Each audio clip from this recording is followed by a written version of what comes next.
Digital विभाजन को पाटने और हमारे देश के दूर दराज के कोनों तक टेक्नोलॉजी का लाभ पहुंचाने के प्रयास में भारत सरकार ने अभूतपूर्व पहल पीएम जन मन योजना की शुरुआत की है।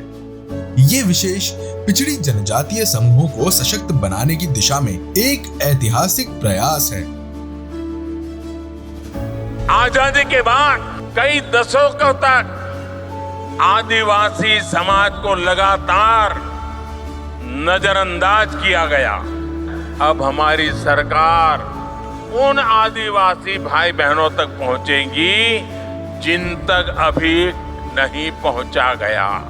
पीएम जन मन योजना का उद्देश्य ये सुनिश्चित करना है कि हमारे देश में सबसे कमजोर समुदायों को बुनियादी सुविधाओं और कनेक्टिविटी उपलब्ध कराई जाए। संचार मंत्रालय के अंतर्गत डिजिटल भारत निधि इस पहल में महत्वपूर्ण भूमिका निभाते हुए इन समुदायों के लिए मोबाइल टावर स्थापित करेगा, जिसकी कुल अनुमानित परियोजना राशि लगभग 1600 करोड़ रुपए है।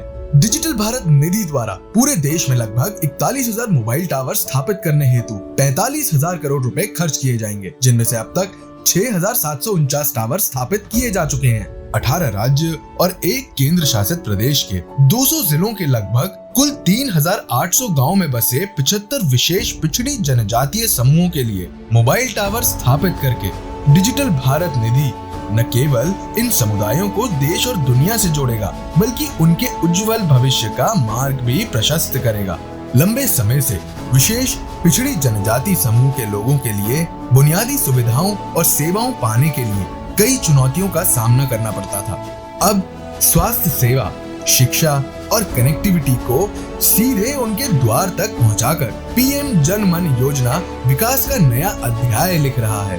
पीएम जन मन योजना सिर्फ एक परियोजना नहीं है, ये विशेष पिछड़ी जनजाति समूहों के लिए बेहतर भविष्य का संकल्प है। आइए एकजुट हो समावेशी विकास और उज्जवल भविष्य की दिशा में कदम बढ़ाएं।